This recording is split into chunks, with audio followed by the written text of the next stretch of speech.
Welcome back नाज़रीन। Programme के इस हिस्से में हम JUIFA का मौक़िफ़ जानने की कोशिश करेंगे कुछ इम्पोर्टेंट इश्यूज़ पर।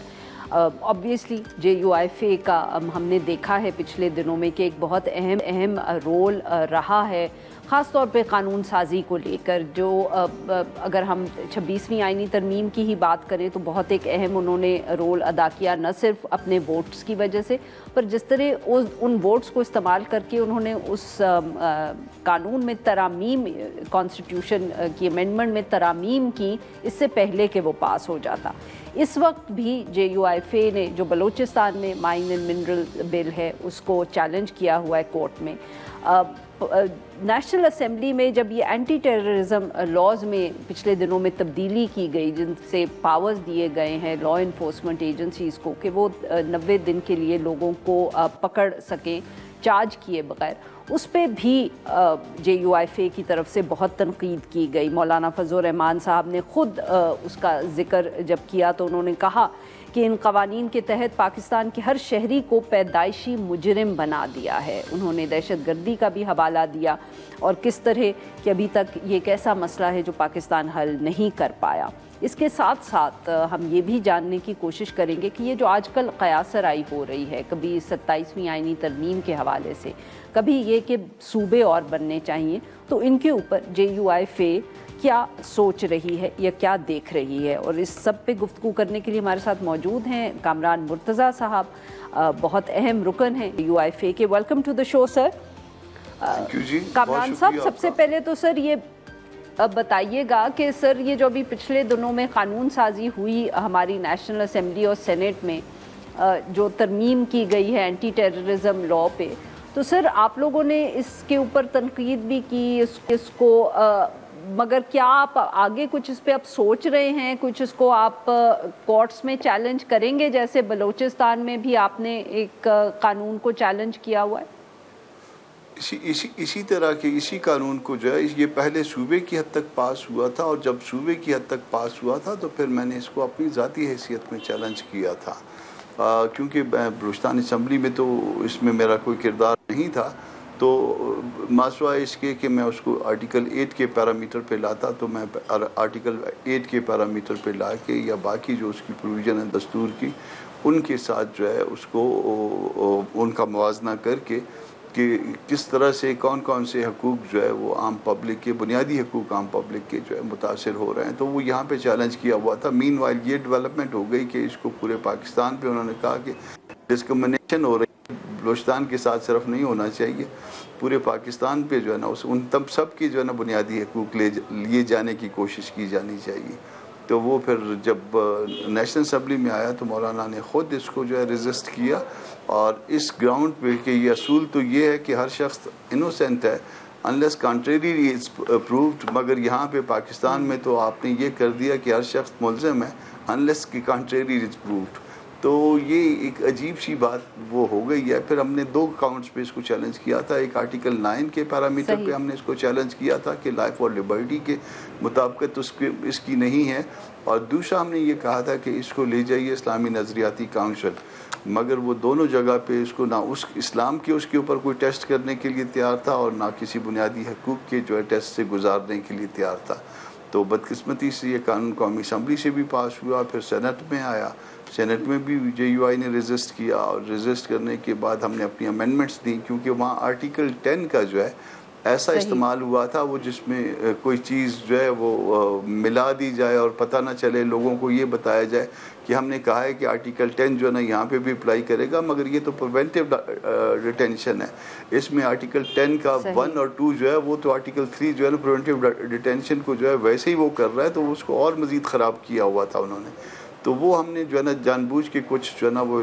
चीज़ें बीच में शामिल की। सही जी कामरान साहब, तो ये अब coming back to that question कि क्या आप लोग इसको अब चैलेंज करेंगे कोर्ट्स में, या अभी आप देखेंगे कि बलूचिस्तान में जो आपने पिटिशंस दायर की हुई हैं उनका क्या बनता है? मैं बलूचिस्तान में उस पिटिशन के इंतज़ार में हूँ कि उसके ऊपर जो है ना वो क्या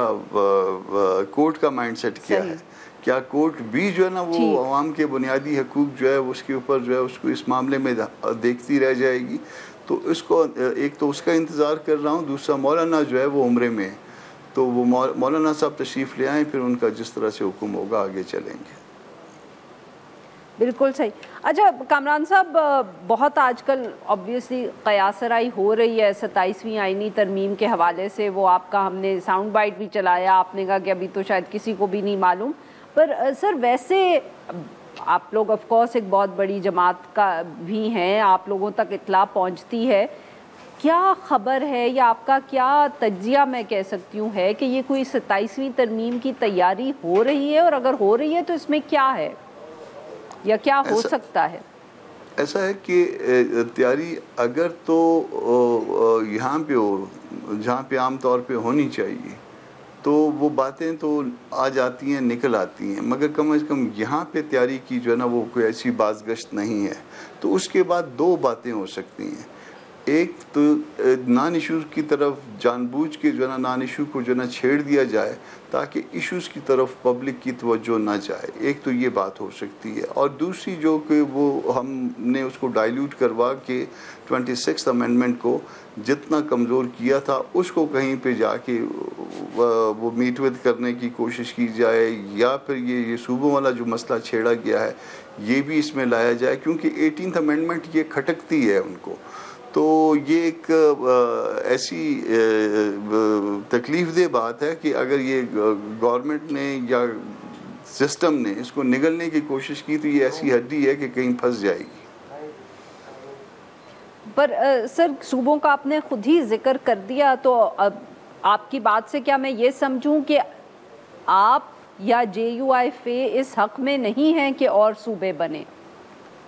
جے یو آئی کا مزاج یہ ہے کہ جے یو آئی کے سامنے جب کوئی رسمی طور پہ چیز آتی ہے تو پھر اس پہ ڈیلیبریشن شروع ہوتی ہے، اور اس وقت تک چونکہ رسمی طور پہ کوئی چیز نہیں آئی ہے، کچھ لوگ اس کا انکار کرتے ہیں، کچھ اقرار کرتے ہیں، تو چونکہ یہ چیز رسمی طور پہ سامنے نہیں آئی تو ابھی تک ڈیلیبریشن جے یو آئی میں نہیں ہوئی، مگر ذاتی طور پہ میرا اپنا موقف جو ہے یہ ہے کہ اس سے ملک کا بہت بڑا نقصان ہوگا، اور شاید ایسا نقصان اس سے ملتا جلتا نقصان اللہ نہ کرے، اللہ کرے کہ میری بات غلط ہو، جیسا کہ 70s میں ہو چکا ہے۔ پر اس کی کیا وجہ سر، آپ اتنی سخت بات کیوں کہہ رہے ہیں؟ کیونکہ مطلب کہ لوگوں کا تو جو لوگ آرگیو کرتے ہیں وہ تو سر ہمیں یہی بتاتے ہیں نا کہ زیادہ صوبے ہوں گے تو حکومت لوگوں کے قریب ہوگی، اور قریب ہوگی تو کام جلد ہوگا۔ ایسا ہے کہ بعض یہ صوبوں کے نام جو ہیں وہ کہیں نہ کہیں جو ہے نا لسان سے جڑے ہوئے ہیں، اور جب صوبوں کے نام لسان سے جڑے ہوئے ہوتے ہیں تو لوگوں کی اس لسان کے ساتھ ایک جذباتی اٹیچمنٹ بھی ہوتی ہے، اور آپ جب آپ اس صوبے کو کاٹنے کی جب کوشش کرتے ہیں تو سمجھا یہ جائے گا کہ آپ نے اس لسان کو، اس زبان کو کاٹنے کی کوشش کی ہے۔ یہ بات ذہن میں رکھیے گا، اور یہ دیکھیے کہ یہ خدا نہ خواستہ میں کہتا ہوں، میں دعا کرتا ہوں کہ میری بات غلط ہو، مگر مجھے یہ نظر آتا ہے کہ یہ اس کے بعد جو ہے نا یہ لسانیت کے معاملات اس ملک میں مزید بڑھ جائیں گے۔ سندھ میں جب آپ صوبے بنائیں گے وہ کہیں گے کہ سندھ پہ حملہ ہے، بلوچستان میں جب آپ یہ کریں گے یہاں ڈیمارکیشنز کے مسائل پیدا ہو جائیں گے، اور کیونکہ مختلف لینگوسٹک گروپس ہیں، اور وہ لینگوسٹک گروپس جو ہے نا وہ ان کے اپنے اپنے کلیمز ہیں، اور آپ پھر اس ڈیمارکیشن کے مسائل میں اتنا الجھ جائیں گے کہ اگلے جو ہے نا 5-7 سال جو ہے نا وہ آپ زبردستی بھی کر لیں، آپ سختی بھی کر لیں، اگلے 5-7 سال تک آپ اس معاملے سے جان نہیں چھڑا پائیں گے۔ بہت بہت شکریہ کامران صاحب، آپ نے ہمارے لیے وقت نکالا۔ ناظرین یہاں پہ لیں گے اسی بریک کو، جو ہم بریک سے واپس آئیں گے تو ہم بات کریں گے NFC کے حوالے سے۔